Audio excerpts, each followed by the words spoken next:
Hello good morning बच्चों। बेटा today we are going to discuss worksheet number 4 class 7th dated 29th of September 2020 and today the topic is to represent the data in the form of bar graphs। यानी आज हम आंकड़ों का निरूपण दंड आलेख की सहायता से करना सीखेंगे। अब बेटा दंड आलेख होता क्या है और हम इसको कैसे रिप्रेजेंट कर सकते हैं। तो बेटा दंड आलेख रिप्रेजेंट करने के लिए यानी बार ग्राफ बनाने के लिए सबसे पहले हमें एक बार ग्राफ यानी एक ग्राफ पेपर हमें चाहिए होता है। ठीक है, दंड आलेख बनाने के लिए या बार ग्राफ बनाने के लिए सबसे पहले आपको एक ग्राफ पेपर चाहिए होता है। ग्राफ पेपर बेटा कुछ इस तरीके से होता है, इसमें आप देख सकते हो कि यहाँ पे कुछ बोल्ड लाइंस भी है, डार्क लाइंस भी है और उन डार्क लाइंस के बीच में कुछ लाइटर कुछ हल्की लाइनें भी बनी हुई हैं। तो इस तरीके से आपका ग्राफ पेपर होता है। अब इस ग्राफ पेपर पर हम एक एक करके ये तीनों जो आपके ग्राफ इस वर्कशीट में दे रखे हैं, जो तीन डाटा आपको दे रखे हैं, इसको हम बार ग्राफ पर रिप्रेजेंट करेंगे। तो बेटा इसमें पहला क्वेश्चन जो है वो आपको दे रखा है कि एक टीचर ने क्या किया, अपनी क्लास का उसने वर्कशीट सबमिशन का एक रिकॉर्ड बनाया कि कितने बच्चे किस दिन कितनी वर्कशीट देकर कितनी वर्कशीट अपनी कंप्लीट कर रहे हैं। जैसे उस टीचर ने देखा कि मंडे के दिन 34 स्टूडेंट्स ने अपना पूरा काम कंप्लीट किया और सबमिट किया। ट्यूसडे के दिन 28 बच्चों ने अपना काम सबमिट कर दिया टीचर को। वेडनेसडे के दिन 45, थर्सडे के दिन 48, फ्राइडे के दिन 39 और सैटरडे के दिन 35 बच्चों ने अपना अपना काम सबमिट कर दिया। अब हमें क्या करना है, हमें इस डाटा को ग्राफ पेपर पर दिखाना है। तो हम कैसे दिखाएंगे बेटा, सबसे पहले जब आप ग्राफ पेपर पे ये जो बनाते हो, ये डाटा दिखाओगे बेटा, तो सबसे पहले आपके पास दो एक्सेस होते हैं। ठीक है, यानी हम दो अक्ष बनाते हैं।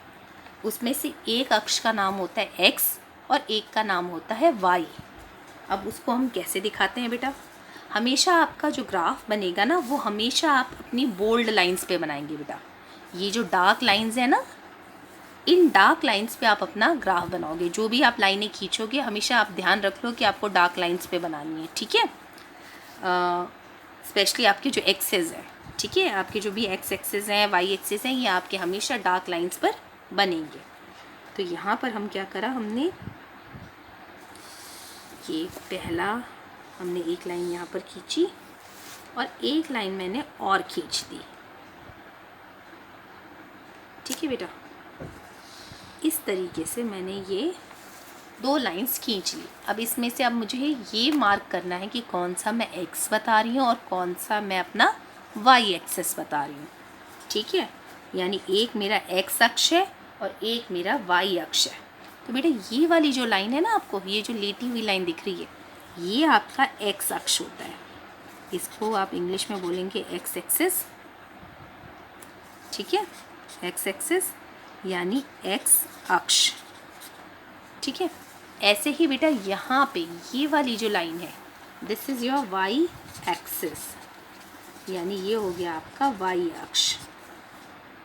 ठीक है, अब आपका एक्स हो गया और आपका वाई अक्ष, ये दो अक्ष हमारे पास, दो एक्सिस हमारे पास आ चुके हैं। ये आपका होता है बेटा ज़ीरो यानी ओरिजिन। ठीक है, ये वाला जो पॉइंट है ये ज़ीरो रिप्रेजेंट करता है। अब हम क्या करेंगे, अब हम एक एक करके अपने जो सारा जो स्केल है उसको यहाँ पे मेजर करके यहाँ पे उसकी नंबरिंग करेंगे। ठीक है बेटा, अब आपको जो नंबर्स दे रखे हैं यहाँ पे दे रखे हैं 34, 28, 45, 48, 39, 35। अब मैं क्या कर रही हूँ, अपना एक बॉक्स मैं ले रही हूँ बेटा 10। दूसरा बॉक्स बेटा नंबरिंग बिल्कुल बराबर होनी चाहिए, बिल्कुल इक्वल नंबरिंग, बिल्कुल इक्वल स्पेसिंग आप करते हुए चलेंगे। अगर आपने एक बॉक्स को 10 लिया है तो दूसरा बॉक्स भी 10 होगा, तीसरा भी 10, यानी 10 का ही डिफरेंस अब आपका चलता जाएगा। तो ये हो गया 20, फिर then 30, then 40, then 50, then 60, then 70, so on. ठीक है बेटा, इसी तरीके से आप अगर डिफरेंस 20 का ले रहे हो तो आपका डिफरेंस कैसे चलेगा, 20, देन 40, देन 60, देन 80, देन 100। इस तरीके से आपका ये जो डिफरेंस है ना बेटा, ये इक्वल रहना चाहिए। ये नहीं कि यहाँ पे 10 का लिया फिर उसके बाद 50 लिख दिया, नहीं, ऐसे नहीं करना है। आपको क्या करना है, अपने डिफरेंस को बिल्कुल बराबर बराबर लेके चलना है। ठीक है, अब चलो इसमें हम ग्राफ बनाना शुरू करते हैं। अब बार ग्राफ बनता कैसे है। पहला नंबर है मंडे के दिन 34, तो यानी हमने क्या किया, हमने एक बॉक्स छोड़ दिया बेटा, एक बॉक्स छोड़ देंगे, एक बॉक्स पे हम बनाएंगे, फिर एक बॉक्स छोड़ेंगे, फिर एक बॉक्स पे बनाएंगे। इस तरीके से आपका ये वाला पैटर्न आप फॉलो करोगे। तो पहला बॉक्स हमने छोड़ा, अब हम इस बॉक्स में बनाएंगे बेटा। तो मैंने क्या किया, 30 तक यहाँ गई और उसके बाद मैंने 4 लाइंस और गिन ली, छोटी वाली लाइंस। अब ठीक है, 30 और 40 के बीच में आप देखोगे आपकी 9 लाइंस होंगी, तो उसमें से आप 4 लाइनें और गिन लोगे, क्योंकि आपको 34 करना है ना। तो 1 2 3 4, it will be somewhere here, ये वाला पॉइंट हो गया। तो हमने क्या किया, इस पॉइंट से इस पॉइंट को ज्वाइन कर दिया, और फिर ये स्केल की हेल्प से बेटा, ये स्केल की हेल्प से बनाना आप। तो ये आपका हो गया 34। उसके बाद अब हमारा नेक्स्ट है, ये है आपका मंडे का डाटा। उसके बाद ट्यूसडे में हमारा डाटा है 28, तो यानी हम 20 तक तो गए, 20 के बाद हमने 8 लाइनें और गिन ली, तो ये आपका आ जाएगा इधर की तरफ। ठीक है, फिर आपने एक बॉक्स छोड़ा और एक पूरे बॉक्स पे आपने ये वाला इस तरीके से एक बार बना दिया। ये आपका बेटा ट्यूसडे का डाटा है। फिर हमारा नेक्स्ट है 45, हमने दोबारा से एक बॉक्स छोड़ा, अब तीसरे बॉक्स में हमें बनाना है। हम 40 तक गए बेटा, ये आप स्केल से बनाना, मैं तो ऐसे ही बना रही हूँ, बट आप ये स्केल से बनाएंगे। आप 40 तक गए, उसके बाद आपने 5 लाइनें और गिन ली, और ये आपका 45 तक चला गया। अब हमें 48 बनाना है, एक बॉक्स छोड़ा, अगले बॉक्स में बनाया, 40 तक गए, और फिर हमने 8 लाइंस और गिन ली, और 8 लाइंस तक इसको बनाकर यहाँ पर ये 48 को दिखा दिया। ये वेडनेसडे का डाटा, ये थर्सडे का डाटा। अब 39 दिखाना है बेटा। अब हम यहाँ एक बॉक्स छोड़ा हमने, और अगले बॉक्स से हम पूरा 40 तक नहीं गए बेटा, 39 तक जाकर हम रुक गए और हम नीचे आ गए। ठीक है, पूरा 40 को टच नहीं करेंगे, एक लाइन नीचे तक जाएंगे। फिर आपको जाना है 35 तक, ये फ्राइडे का हो गया। और 35 के लिए हम 30 तक गए, और फिर हमने आधा और लिया, और ये आपने इसको इस तरीके से सैटरडे का डाटा भी कंप्लीट कर लिया। तो इस तरीके से आपने देखा बेटा, ये मंडे का हो गया, ये ट्यूसडे का, ये वेडनेसडे का, और ये सारा जो हमने यहाँ पर इससे बनाया है ना, ये आप स्केल से बनाएंगे। With the help of scale आप इस चीज़ को, ये लाइंस बिल्कुल बिल्कुल बेटा प्रॉपर स्ट्रेट होनी चाहिए, तो इसलिए आप ये सारी जो चीज़ें हैं ये आप स्केल से ड्रॉ करेंगे। ठीक है, ये सारी लाइंस आपको स्केल से ड्रॉ करनी है, क्योंकि ये सारी स्ट्रेट होनी चाहिए। ठीक है, उसके बाद आप चाहो तो इससे थोड़ा सा इस तरीके से शो भी कर सकते हो। ठीक है, तो ये आपका जो डाटा है ये पूरा तैयार हो गया। यहाँ पे आप राइट साइड में स्केल भी मेंशन कर देंगे। स्केल में आप क्या दिखाएंगे कि स्केल में आपने वाई एक्सिस पे नंबरिंग करी है, तो आप दिखा दोगे कि वाई एक्सिस पर मैंने 1 लॉन्ग डिवीज़न लिया है 10 स्टूडेंट्स के। ठीक है, यानी ये 1 लॉन्ग डिवीज़न का मतलब है ये पूरा 1 बॉक्स जो है इसमें आपने 10 बच्चों को दिखाया है। ठीक है, 10 बच्चे इसमें आपने शो किए हैं। अगर हमने ये पहला वाला जो मार्क है ये 20 का लिया होता तो हम लिखते 1 लॉन्ग डिवीज़न हमारा 20 स्टूडेंट्स है, और अगर हमने ये पहला मार्क 100 का लिया होता तो हम दिखाते 1 लॉन्ग डिवीज़न हमारा 100 स्टूडेंट्स है। ठीक है, तो इस तरीके से आपका ये फर्स्ट ग्राफ रेडी हो गया। ठीक है बेटा, तो आपको ये जब आप ये बनाएंगे ग्राफ, तो आपको ये बातों का ध्यान रखना है। इसमें आपका अब नेक्स्ट आपका इसमें क्वेश्चन है कि you are given the marks of 6 students out of 50। इसमें आपको बेटा 6 बच्चों के नंबर्स दे रखे हैं, 50 में से जो उनके नंबर्स आए हैं वो दे रखे हैं। अब आपको इसे ग्राफ पे शो करना है। पहले बच्चे के 25 नंबर आए हैं, दूसरे के 36, तीसरे के 42, देन 29, देन 39 एंड देन 45। तो इसे आपको ग्राफ पे शो करना है। तो उसके लिए अगेन हम क्या करेंगे, सबसे पहले हम क्या करते हैं बेटा, हम अपने एक्सिस बनाते हैं। ये हमने एक सीधी लाइन खींची, फिर हमने एक हॉरिजॉन्टल यानी ये हमने एक ऐसी लाइन खींची। ये दोनों लाइंस खींचने के बाद अब हमने बता दिया कि भाई ये हमारा है एक्स अक्ष यानी एक्स एक्सिस, और ये है हमारा वाई एक्सिस यानी वाई अक्ष। अब ये काम हमारा इतना हो गया, ठीक है। अब हम क्या करेंगे, अब हम अपने पहले बच्चे के 25 नंबर दिखाने हैं बेटा। उसके लिए सबसे पहले मैं यहाँ पे अपने वाई एक्सिस पे नंबरिंग करूँगी, ठीक है। मैंने दोबारा से इन बॉक्सेस को एक एक बॉक्स के गैप पे मैंने ये लाइंस ड्रॉ कर दी। और इस बार भी बेटा मैं गैप जो है, क्योंकि 25, 36, 42, 29, 39, 45 इस तरीके से नंबर्स चल रहे हैं, तो मैं 10 का ही गैप ले लेती हूँ। आप चाहो तो 5 का गैप भी ले सकते हो, ठीक है, उसमें भी कोई दिक्कत नहीं है, बट मैं 10 का ही ले रही हूँ, ठीक है।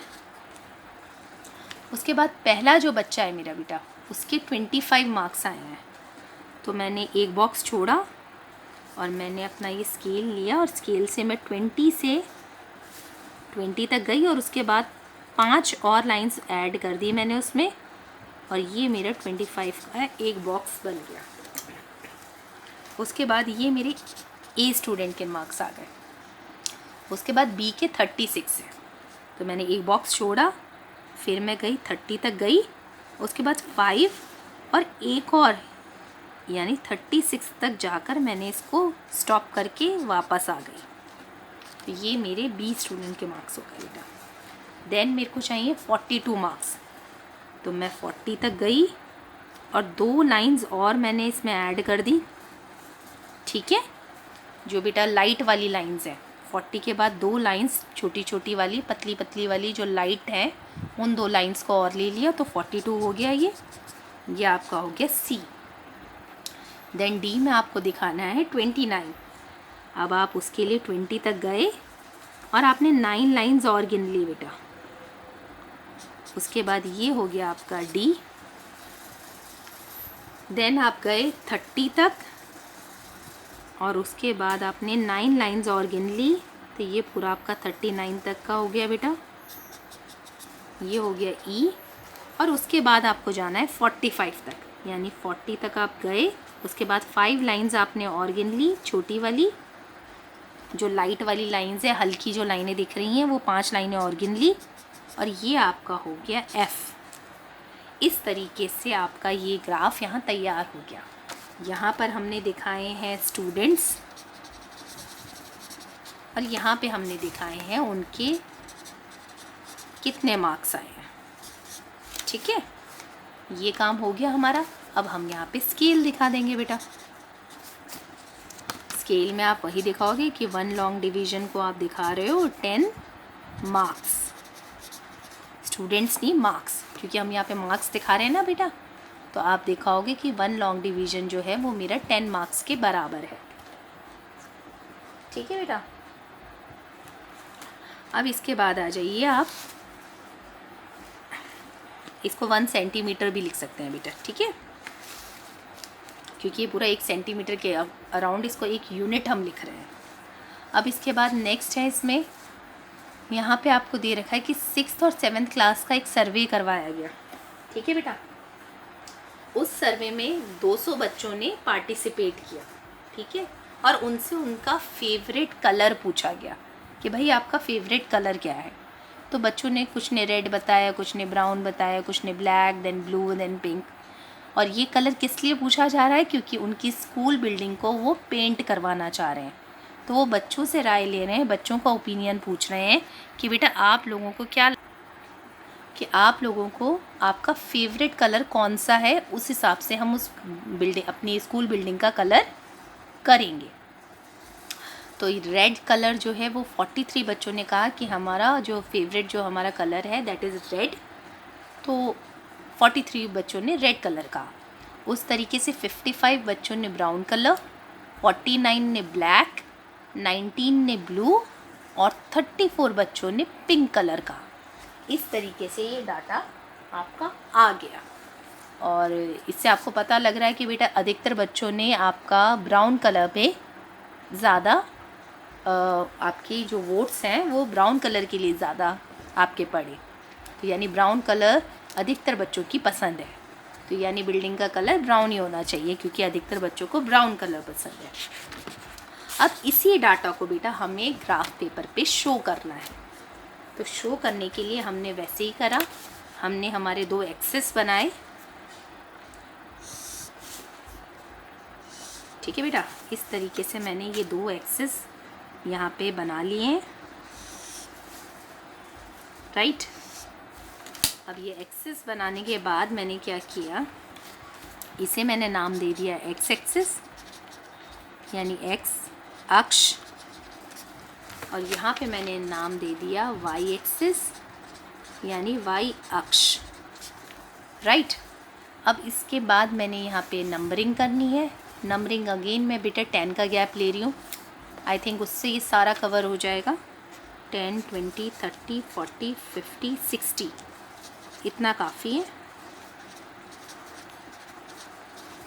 ठीक है, इस तरीके से ये मैंने यहाँ पे ये नंबरिंग कर दी।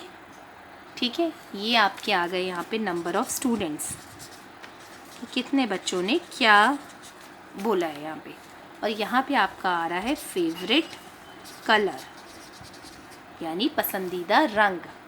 ठीक है, अब सबसे पहले बेटा हम रेड कलर के लिए मार्किंग करना शुरू करते हैं। रेड कलर 43 बच्चों को पसंद है, तो मैंने एक बॉक्स छोड़ा, अगले बॉक्स में मैं 40 तक गई और 3 पतली लाइनें मैंने और ले ली बेटा, ये लाइट वाली लाइनें और ले ली और उसके बाद मैं नीचे आ गई। तो ये जो मेरा पहला बार बना है ना बेटा, ये रेड कलर दिखा रहा है। उसके बाद ब्राउन कलर के लिए 55 बच्चों ने हाँ कहा, तो एक बॉक्स छोड़ के फिर हम 50 तक गए और 5 लाइनें हमने पतली वाली लाइट वाली लाइनें और ले ली। तो ये आपका बन गया ब्राउन कलर के लिए। बेटा अगेन मैं आप सबसे कह रही हूँ कि ये जो भी ग्राफ हैं, ये बार जो आप बना रहे हैं ये स्केल से बनाएंगे। मैं यहाँ पे क्योंकि I am using a sketch pen तो इतना पॉसिबल नहीं है कि मैं इतना नीटली बना पाऊँ। तो आप क्या करेंगे, स्केल की हेल्प से आप इसको बनाएंगे। तो ये लाइंस बिल्कुल, क्योंकि आपका ग्राफ जो है ये बहुत ही नीट एंड क्लीन होना चाहिए, इसमें ऐसे टेढ़ी मेढ़ी लाइंस नहीं होनी चाहिए वरना आपके मार्क्स डिडक्ट होते हैं। तो इसलिए आप स्केल की हेल्प से ही ये सारे बार्स, ये सारी लाइनें आप स्केल से ही बनाएंगे। ठीक है, उसके बाद नेक्स्ट कलर है इसमें ब्लू कलर, जिसमें 19 आपको दिखा रहा है। तो हम 10 तक गए और उसके बाद हमने 9 पतली लाइनें और ली, तो ये आपका बन गया ब्लू कलर। उसके बाद बेटा ब्लैक कलर के लिए 49 बच्चों ने हाँ कहा, तो उसके लिए हम 40 तक गए और उसके बाद हमने 9 ये लाइट वाली लाइंस और ले ली और फिर हम नीचे आ गए। तो ये हो गया आपका ब्लैक कलर। और लास्ट इसमें है पिंक कलर, जिसमें 34 बच्चों ने हाँ कहा, तो हम 30 तक गए और 4 लाइनें और लेके हमने ये पिंक कलर के लिए भी बना दिया। तो इस तरीके से बेटा ये हमारे कलर्स के लिए ग्राफ बन के तैयार हो चुका है। अब हम यहाँ पे स्केल लिख लेंगे। स्केल में मैंने बताया ना 1 सेंटीमीटर भी लिख सकते हैं, that is also the same thing. और उसमें हम 10 स्टूडेंट्स को दिखा रहे हैं। 1 सेंटीमीटर से हम 10 स्टूडेंट्स को यानी 10 बच्चों को दिखा रहे हैं। ठीक है बेटा, तो इससे हमें पता लग जाता है कि अब हमारा सारा गैप उसके आगे 10-10 का ही चलेगा। तो इस तरीके से बेटा ये आपके तीनों ग्राफ्स आप बनाएंगे। हमेशा आपको ध्यान रखना है बार ग्राफ बनाते समय एक्स एक्सिस और वाई एक्सिस बनाएंगे।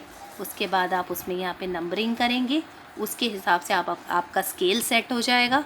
क्योंकि पहला जो छोटा बॉक्स है वो जितना भी नंबर रिप्रेजेंट कर रहा है उतने ही नंबर के गैप पे अब बाकी सारे आपके नंबर्स आते हैं। अगर ये पहला बॉक्स 5 का बनेगा तो 5-5 के डिफरेंस पे नंबर चलेंगे। ठीक है, तो उसके बाद जब आप ये बार्स बनाएंगे तो भी आपको एक बात का ध्यान रखना है कि एक बॉक्स छोड़ेंगे, एक बॉक्स पे बनाएंगे, एक बॉक्स छोड़ेंगे, एक बॉक्स पे बनाएंगे, यानी बिल्कुल इक्वल डिस्ट्रीब्यूशन होनी चाहिए, यूनिफॉर्म विड्थ होनी चाहिए, चौड़ाई बिल्कुल समान होनी चाहिए। ठीक है, तो इस तरीके से आपका बेटा बार ग्राफ यानी दंडालेख बनता है। ओके, आई होप सबको समझ में आ गया होगा। थैंक यू सो मच बेटा।